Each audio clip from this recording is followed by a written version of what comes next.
ভারতের সংবিধানের তৃতীয় অধ্যায়ে বা পার্ট 3-তে কতগুলি মৌলিক অধিকারের কথা উল্লেখ করা হয়েছে নাগরিকদের ব্যক্তিত্বের পরিপূর্ণ বিকাশের জন্য।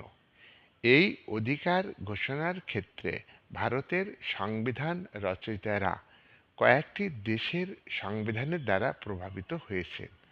প্রথমে ইংল্যান্ডে লিখিত সংবিধান না থাকলেও সেদেশের আইনসভা পার্লামেন্ট বিভিন্ন সময়ে আইন পাশ করে নাগরিকদের অধিকার প্রদান করেছে। ব্রিটেনের নাগরিকদের অধিকার দেওয়া হয়েছে 1215 সালে, যে ম্যাগনা কার্টা মহাসনদ তৈরি হয়েছে সেই সনদের মাধ্যমে, পিটিশন অফ রাইটসের মাধ্যমে, বিল অফ রাইটসের মাধ্যমে, হেভিয়াস কার্পাসের মাধ্যমে, রিফর্মস আইনের মাধ্যমে নাগরিকদের অধিকার দেওয়া হয়েছে। ব্রিটেনের এই নাগরিকদের যেসব অধিকার দেওয়া হয়েছে যেসব আইনের মাধ্যমে, সেগুলির দ্বারা ভারতের সংবিধান রচয়িতারা প্রভাবিত হয়ে ভারতের সংবিধানে মৌলিক অধিকার উল্লেখ করেছেন।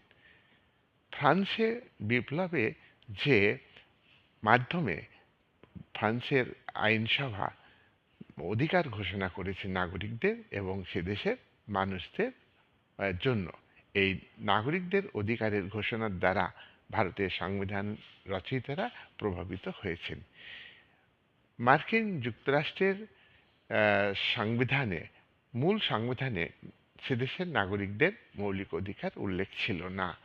সংবিধান রচনার 2 বছর পর অর্থাৎ 1791 সালে নাগরিকদের জন্য কতগুলি মৌলিক অধিকার মার্কিন সংবিধানে উল্লেখ করা হয়েছে। সেই অধিকারগুলির দ্বারা ভারতের সংবিধান রচয়িতারা প্রভাবিত হয়ে, অনুপ্রাণিত হয়ে ভারতের সংবিধানে মৌলিক অধিকার উল্লেখ করেছেন। যাই হোক, ভারতের সংবিধানে যে মৌলিক অধিকারগুলি দেওয়া হয়েছে, মূল সংবিধানে 7টা মৌলিক অধিকার দেওয়া হয়েছিল। 1978 সালে 44তম সংবিধান সংশোধনের মাধ্যমে সম্পত্তির অধিকারকে মৌলিক অধিকারের অধ্যায় থেকে বাদ দেওয়া হয়েছে। সম্পত্তির অধিকার সাধারণ একটি বিধিবদ্ধ অধিকার। বর্তমানে মৌলিক অধিকারগুলি হল সাম্যের অধিকার, স্বাধীনতার অধিকার, শোষণের বিরুদ্ধে অধিকার, ধর্মীয় স্বাধীনতার অধিকার, শিক্ষা ও সাংস্কৃতিক অধিকার এবং শাসনতান্ত্রিক প্রতিবিধানের অধিকার। এই 6টি হল বর্তমানে নাগরিকদের মৌলিক অধিকার।